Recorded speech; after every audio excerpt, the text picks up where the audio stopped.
O que falta para você se inscrever no nosso canal? Estamos começando. 97% das pessoas que assistem nossos vídeos não são inscritos. Clica no botão vermelho e ative o sininho. Nos ajude a crescer. Olavo Leite de Bastos, mais conhecido como Cafunga, nascido em Niterói, no dia 7 de agosto de 1914, foi um jogador de futebol brasileiro. Uma das figuras mais populares de Belo Horizonte em sua época, Olavo iniciou sua carreira esportiva em 1933 jogando pelo Fluminense Atlético Clube, clube carioca que atuava nos quadros amadores de sua cidade natal, Niterói. Com apenas 20 anos já era titular da seleção do Rio de Janeiro, então Distrito Federal, nos campeonatos entre estados brasileiros. Em uma partida entre Minas e Rio de Janeiro, chamou a atenção dos dirigentes do Atlético Mineiro, mesmo com a goleada de 10-2 para os mineiros. Ficou 20 anos no Atlético, sendo titular por 19 temporadas. Apesar de não ter grande técnica, esbanjava carisma e sorte. Cafunga tirava coelhos da cartola, como da vez que evitou um gol, girando uma bicicleta, num jogo entre Atlético e Ponte Preta, de Campinas.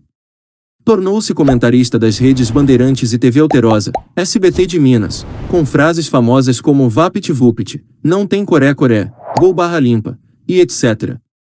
Cafunga foi, durante as décadas de 30 e 40, considerado o melhor goleiro de Minas Gerais e um dos melhores do Brasil, tendo diversas atuações destacadas dentro do estado das Alterosas e também em partidas interestaduais. Cafunga chegou a ser convocado para a seleção brasileira, que iria disputar um certame na Bolívia e Minas Gerais representaria nosso país.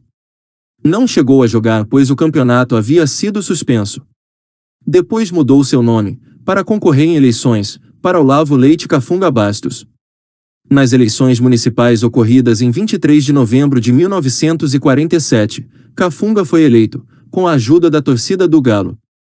Vale lembrar que o atleta era um dos jogadores mais conhecidos de toda Minas Gerais, se destacando por muitos anos como um excelente arqueiro, e também fazendo parte da seleção mineira.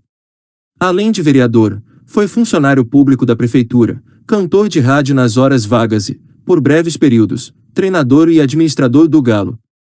Foi fundador e presidente da Associação de Atletas Profissionais de Futebol de Minas.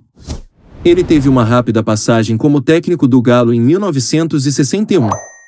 É o quinto atleta com o maior número de jogos pelo clube, ao lado de Paulo Roberto Prestes, 504. Ninguém ficou tanto tempo no Atlético quanto Cafunga. Excursionou a Europa em 1950, participou das campanhas de 52 e 53 e, finalmente, em 1954, encerrou a carreira de jogador. Despediu-se em junho de 54, contra o 7 de setembro, aos 40 anos. Devido à sua passagem pelo gol atleticano e às diversas outras funções que exerceu, com o mesmo empenho de quando goleiro, Cafunga entrou para a história do futebol mineiro. Entre as muitas provas da importância de sua presença, está a expressão bastante conhecida em Minas Gerais para se tratar de coisas muito antigas, quando se diz que algo aconteceu em 1900 e Cafunga.